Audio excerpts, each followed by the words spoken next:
Okay. آج کل علاج کی ایسی سنگین کوتاہیاں نظر آتی ہیں, جیسے جو ڈاکٹرس ہیں سم ٹائم قیمتی اوزار چھریاں وغیرہ جو ہیں وہ مریض کے پیٹ میں بھول جاتے ہیں. تو ایسے کچھ واقعات ہمارے ڈی ایچ کیو ہسپتال میں بھی رونما ہوئے ہیں, جیسے 15 اگست 2008 میں ایک بچی کے جنازے کو سامنے رکھ کے جو ہے احتجاج بھی کارڈ کروایا گیا, اور پھر 10 مارچ 2009 میں ایک کالج کی اسٹوڈنٹ کی ڈیتھ ہوئی, تو اس کے ذمہ دار جو ہے ڈاکٹرس کو ٹھہرایا گیا.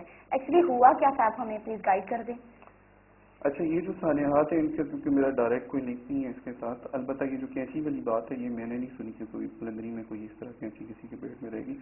ہاں, یہ بات پاسبل ہے اور یہ ایک ہیومن ایرر ہے, اور اس کی وجہ یہ ہوتی ہے کہ اوزار ظاہر ہے وہ جب بھی آپ آپریٹ کرتے ہیں تو بلڈ ویسلس کو کیچ کرنے کے لیے کینچی نما ایک چیز ہوتی ہے جو کلپ ہوتا ہے, جس کو ہم کلپ کہتے ہیں.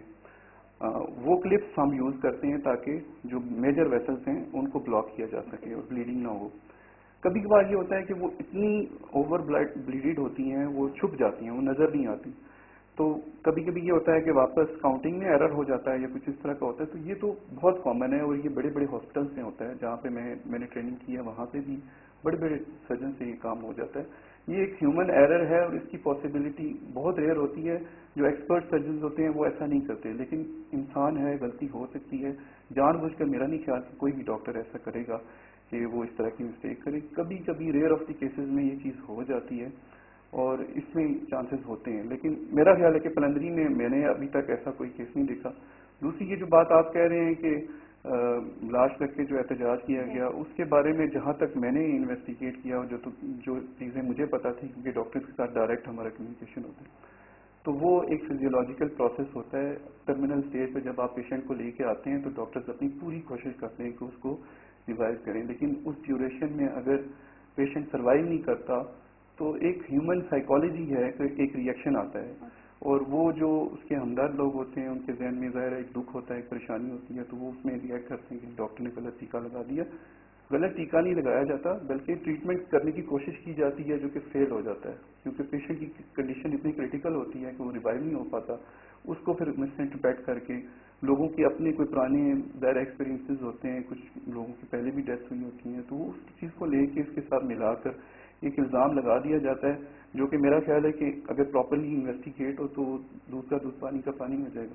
سر, کچھ لوگ یہ شکایت کرتے ہیں کہ جو پیشنٹ ہوتے ہیں پہلے ان کو ٹریٹ کرتے ہیں, کافی ٹائم تک ہاسپٹل میں رکھتے ہیں, لیکن جب اس کا لاسٹ اسٹیج ہوتا ہے, وہ کریٹیکل اسٹیج جب اس کا ہو جاتا ہے, تب وہ کہتے ہیں کہ یہاں سے لے کے چلے جائیں آپ. تو ایسا کیوں ہوتا ہے؟ اچھا, یہ بھی ایک بات ہے کہ بہت سے لوگ اس طرح کی باتیں کرتے ہیں کہ جی آپ نے کریٹیکل اسٹیج پہ ریفر کیا. اصل میں بات یہ ہوتی ہے کہ ہم اپنی طرف سے پوری کوشش کرتے ہیں کہ ہم پیشنٹ کو یہاں مینیج کریں, اور اگر ہم ایسا نہیں کرتے تب بھی ہم پہ الزام لگ جاتا ہے کہ جی دیکھو ہر دوسرا پیشنٹ ریفر ہو جاتا ہے. تو ہم ہر طرح کے جو کمنٹس ہیں ان کو دیکھ کے ہم کوشش یہ کرتے ہیں کہ پیشنٹس کو ان کی فائنینشیل اسٹیٹس کے حساب سے ان کی مطلب باقی جو ان کے پرابلمز ہوتے ہیں اس کو دیکھتے ہیں, ہم کوشش کرتے ہیں کہ اس کو یہاں پہ ہی مینیج کریں. لیکن جب ایک پیشنٹ نہیں مینیج ہو پاتا اور وہ ظاہر ہے اس کی کنڈیشن ٹریٹمنٹ سے بہتر نہیں ہوتی, تو الٹیمیٹلی ہمیں ڈیسیژن لینا ہوتا ہے کہ ظاہر ہے اس کو بہتر جگہ پہ جانا چاہیے. اب ہم اس کو رسک لے کے رکھ تو نہیں سکتے, تو پھر جب ہم ان کو بھیجتے ہیں تو وہ ظاہر سیریس ہی ہوتا ہے. یہاں سے جب جاتا ہے تو پیشنٹ پھر اسی طرح سے ریئیکٹ کرتے ہیں کہ جی دیکھیں آخری اسٹیج میں ہمیں بھیجا. تو ڈاکٹر حجاج کے رویے کے حوالے سے اکثر شکایات آتی ہیں کہ بہت روڈلی بہیو کرتے, تو ایسا کیوں ہے؟ دیکھیں, میں خود بھی ڈاکٹر ہوں, میں اس پروسیس سے بھی گزرتا ہوں. میں کوشش کرتا ہوں کہ میں غصہ نہ کروں یا میں پیشنٹس کے ساتھ بدتمیزی نہ کروں, لیکن کبھی کبھار ایسے حالات بن جاتے ہیں کہ اتنا اوور برڈن ہو جاتا ہے ماحول کہ ایک پہ ایک پیشنٹ آ رہا ہوتا ہے, ایک پہ ایک پیشنٹ آ رہا ہوتا ہے, اور لوگوں کا جو رویہ ہوتا ہے, ڈاکٹرز کے رویے کے بارے میں تو لوگ بہت کمنٹ کرتے ہیں, لیکن اگر آپ ایٹ دا اسپاٹ آ کے دیکھیں گے تو پیشنٹس کی بھی غلطیاں ہوتی ہیں. وہ بھی بعض اوقات کچھ اس طرح کے کمنٹس دے دیتے ہیں جس سے ڈاکٹر ہائپر ہو جاتے ہیں. ویسے ڈاکٹر کو ایسا نہیں کرنا چاہیے, لیکن انسان ہے, اس سے بھی غلطی ہو سکتی ہے. جب آلریڈی اوور برڈن ڈاکٹرز ہیں, ہمارا جو سرکاری سیٹ اپس ہیں, آپ دیکھیں یہاں پہ پوری دنیا میں 30 مریض سے زیادہ کوئی ڈاکٹر کو دیکھنے کی اجازت نہیں ہے, لیکن پاکستان اور آزاد کشمیر میں 100 سے 150 مریض روز دیکھنا ایک نارمل بات ہے. تو جب آپ 100 مریض کو دیکھیں گے تو ڈیفینیٹلی آپ کی کوالٹی کمپرومائز ہوگی, اور اس کوالٹی کمپرومائز کے دوران آپ نے 2 منٹ کے اندر یا 3 منٹ میں, میکسیمم 3 منٹ میں آپ نے پیشنٹ کو دیکھ کے اس کو دوائیاں سمجھا کے ہر چیز بتا کے اس کو بھیجنا ہوتا ہے. تو اس ڈیوریشن میں اگر کوئی تلخ کلامی ہو جاتی ہے تو وہ ایک ہیومن ایرر ہے، کیونکہ آلریڈی اتنا برڈن ہوتا ہے کہ ہم وہاں پہ اخلاقیات کا کئی بار ہم سے بھی غلطی ہو جاتی ہے، ہم نہیں کر پاتے اس طرح سے جس طرح سے ہمیں کرنا چاہیے. آئیڈیلی تو ایسا نہیں ہونا چاہیے، لیکن آپ یہ بھی دیکھیں کہ جو فلو آف پیشنٹ ہے وہ کتنا زیادہ ہے. تو ڈاکٹرز بھی ظاہر ہے انسان ہیں، ان کی بھی نفسیات ہیں، وہ بھی جب اوور برڈنڈ ہوتے ہیں وہ ایک کانسٹینٹلی، میں تو کئی بار ایسا ہوتا ہے کہ میں بریک بھی نہیں کر پاتا رش کی وجہ سے. تو جب رش اتنی زیادہ ہوتی ہے تو ڈاکٹر سے آپ کیا ایکسپیکٹ کرتے ہیں کہ وہ تھوڑا بہت تو کبھی کبھی ہو جاتا ہے. صحیح. ڈاکٹر حضرات پرائیویٹ کلینک کیوں چلاتے ہیں اور مریضوں کو یہ کہا جاتا ہے کہ اگر آپ نے اچھا ٹریٹمنٹ کروانا ہے تو آپ ہمارے پرائیویٹ کلینک میں ہیں؟ اچھا، جو کلینکس کے بارے میں بات کی جاتی ہے کہ ڈاکٹر کلینکس کیوں کرتے ہیں، اصل میں پاکستان اور آزاد کشمیر کے ڈاکٹرز ہیں آلریڈی جو سیلری جن پہ وہ کام کر رہے ہیں. پاکستان میں تو پھر بھی اب حالات بہتر ہو گئے، کشمیر میں تو ابھی بھی ڈاکٹرز آدھی سیلری پہ، جو پاکستان کے ڈاکٹرز لے رہے ہیں اس کی آدھی سیلری پہ کام کر رہے ہیں. تو ان کے فائنینشیل کنڈیشنز کافی خراب ہوتی ہیں. میں خود at the end of the month جو ہے اپنی امی سے ریکویسٹ کر رہا ہوتا ہوں کہ مجھے کچھ سپورٹ دے دیں. تو اس طرح کی کنڈیشنز میں ان کی مجبوری ہوتی ہے، وہ اگر پریکٹس نہیں کریں گے تو ان کے گھر کے اخراجات اور ان کا جو ایک اسٹیٹس ہوتا ہے اس کو مینٹین کرنا مشکل ہو جاتا ہے. بچوں کی ایجوکیشن، باقی معاملات، کسی بھی ڈاکٹر کو شوق نہیں ہوتا. آپ کی سیلریز اتنی کم ہیں کہ ڈاکٹر مجبوراً یہ کام کرتے ہیں. ٹھیک ہے سر، کیا آپ کی زندگی میں کبھی کوئی ایسا کیس ہے جس کو ڈیل کرنا بہت مشکل ہوا؟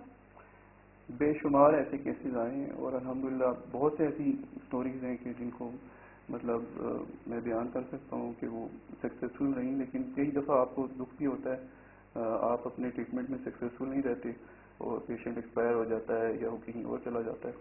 لیکن یہ ہے کہ بہت سی ایسی سٹوریز ہیں جو میں بیان کر سکتا ہوں، لیکن ٹائم تھوڑا ہے.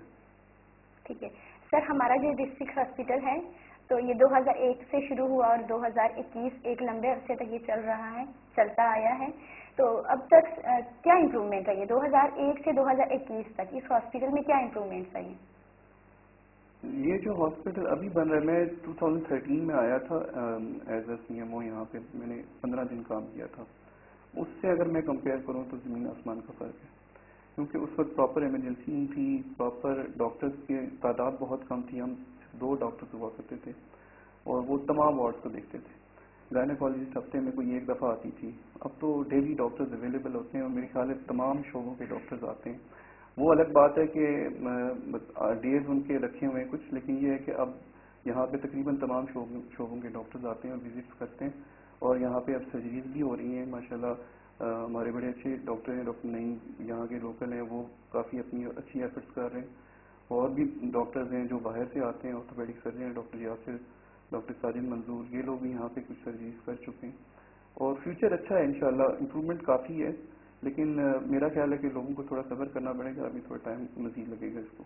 ٹھیک ہے، آپ مجھے یہ بتائیں کہ جو کووڈ ہے اس کی وجہ سے پوری دنیا میں ایک تہلکہ مچا ہے، پوری دنیا کو افیکٹ کر رہا ہے، تو اس کے حوالے سے ہمارے ہاسپٹل میں کیا جدید سہولتیں موجود ہیں، کیسے ٹریٹ کر رہے ہیں آپ یہ سب؟ دیکھیں، ہمارے جو اصل میں جو سرکاری بجٹ ہے جس حساب سے ہمیں دیا گیا ہے، تو اس حساب سے تو بہت اچھا مینجمنٹ ہے. مطلب جو ICU ابھی ڈیولپ ہوا ہے وہاں پہ آکسیجن سپلائی کے حساب سے جو مطلب چینجز کی گئی ہیں، وینٹیلیٹرز بھی اویلیبل ہوئے ہیں. لیکن اسٹل ہمارے پاس جو اسٹاف ہے، ایکسپیرینس اسٹاف اس طرح سے ہمارے پاس اویلیبل نہیں ہے، جس کے لیے میرا خیال ہے گورنمنٹ کافی ایفرٹس کر رہی ہے. اور ڈاکٹرز بھی ہمارے پاس 1-2 بڑے اچھے ڈاکٹرز ہیں جو مینجمنٹ کر رہے ہیں. اونلی وہی پیشنٹ جہاں سے جاتے ہیں جو کہ امپروو نہیں کر پاتے، تو کافی امپروومنٹ ہے. I think it's quite improved. Sir, جیسے کہ سردیوں کا سیزن جو ہے اپنی شدت اختیار کر چکا ہے، کافی زیادہ ٹھنڈ ہو چکی ہے، تو آپ مجھے بتائیں کہ جو بچے ہیں، آپ ایز اے چائلڈ اسپیشلسٹ آپ سے پوچھوں گی کہ جو بچے ہیں ان میں کون سے امراض زیادہ دیکھنے میں آتے ہیں؟ آج کل تو نزلہ، کھانسی، زکام یہی پرابلم زیادہ چل رہے ہیں. ویسے زیادہ تر وہی بچے بیمار ہوتے ہیں کہ جن کو آلریڈی کوئی الرجیز ہوتی ہیں یا ان کی کوئی فیملی ہسٹری ہوتی ہے ریپیٹیڈ انفیکشنز کی، یا وہ میل نورشڈ ہوتے ہیں، iron deficiency, vitamin D deficiency, calcium deficiency کے بچے، وہ بچے زیادہ بیمار ہوتے ہیں. تو ایز اے چائلڈ اسپیشلسٹ آپ کیا سجیسٹ کریں گے کہ کیا احتیاطی تدابیر کرنی چاہیے جس کی وجہ سے جو بچے ہیں ان میں زیادہ بیماریاں نہ پیدا ہوں؟ آج کل تو بہت احتیاط کرنی چاہیے، سردی سے بچانا چاہیے. چھوٹے بچے اکثر ٹھنڈے فرش کے اوپر چلنا شروع کر دیتے ہیں، پیرنٹس نوٹس نہیں کرتے، وہیں سے سردی چڑھ جاتی ہے. یا الٹیاں کر رہے ہوتے ہیں چھوٹے بچے، ان کی جو وہ کپڑے گیلے ہو جاتے ہیں، وہاں سے ٹھنڈ چڑھ جاتی ہے. باقی ہوا بھی ٹھنڈی ہے, باہر بچے نکلتے ہیں زیادہ تو اس میں بھی ٹھنڈ چڑھنے کا خطرہ ہوتا ہے. تو ٹھنڈ سے احتیاط کریں, اپنے بچوں کو بچائیں, گھروں کے اندر پراپر وینٹیلیشن کا سسٹم بھی رکھیں. بالکل بند کمروں میں بھی انفیکشن لگنے کا خطرہ ہوتا ہے, کیونکہ سردیوں میں اکثر لوگ بالکل بند کر کے اندر گھس جاتے ہیں تو اس سے بھی انفیکشن کا خطرہ ہوتا ہے. تھوڑا سا وینٹیلیشن سسٹم رکھیں, لیکن کوشش کریں کہ اپنے گھروں کو گرم رکھیں, تو اس سے بھی امپرومنٹ آئے گی ان شاء اللہ. صحیح. آپ آخر پہ اپنے سامعین کو کیا پیغام دینا چاہتے ہیں؟ سامعین کو میں یہ میسج دینا چاہوں گا کہ دیکھیں, ہم جتنے بھی ڈاکٹرز ہیں ہم سب آپ کے لیے ایفرٹ کرتے ہیں. مریض جب آپ کا آتا ہے وہ سیریس ہوتا ہے, ہمیں نہیں پتا کہ اس کی کیا پرابلمز ہوتی ہیں, انیشیلی آپ کی فائنینشیل اسٹیٹس کیا ہے, آپ کس حد تک آلریڈی سفر کر چکے ہیں. لیکن ہماری کوشش یہی ہوتی ہے کہ ہم آپ کو فیسیلیٹیٹ کریں اور جہاں تک ہو سکے اپنی بساط میں جو ہم ایفرٹ کر سکیں وہ کریں. لیکن جب آپ ایک جنرل کمنٹ دیتے ہیں کہ جی ڈاکٹرز نے مس مینج کر دیا ہے, ڈاکٹرز کو جب آپ برا بھلا کرتے ہیں تو اس میں وہ ڈاکٹرز بھی ڈسہارٹ ہو جاتے ہیں جو اچھا کر رہے ہوتے ہیں. برے ڈاکٹرز ہیں, برے لوگ بھی ہوتے ہیں, ہر جگہ ہوتے ہیں, لیکن آپ کوشش کیا کریں کہ ایسے کمنٹس نہ دیا کریں جس سے ساری کمیونٹی کو دکھ ہو اور وہ لوگ ڈسہارٹ ہو جائیں جو اچھا کام کر رہے ہیں. برے لوگ تو آپ کے کمنٹ سے چینج نہیں ہوں گے, وہ تو ویسے ہی رہیں گے. اچھے لوگ جو ہیں وہ ڈسہارٹ ہو جاتے ہیں. تو کوشش کریں کہ ڈاکٹرز کو انکریج کریں, ان کو ان کے خلاف بلا وجہ کرٹیسزم سے اجتناب کریں اور ان کو بھی آ کے سنیں, ان کے ساتھ بیٹھیں, ان سے بات کریں کہ آپ کی لائف کیسی ہے. آج ہمارے ساتھ اسٹوڈیو میں موجود تھے ڈاکٹر جہانزیب شاہپال. ہم نے ان سے بہت سارے سوالات کیے, ان کے خیالات کو آپ نے سنا. اپنے اگلے پروگرام تک کے لیے اپنی میزبان رابعہ نذیر کو دیجیے اجازت. اللہ حافظ.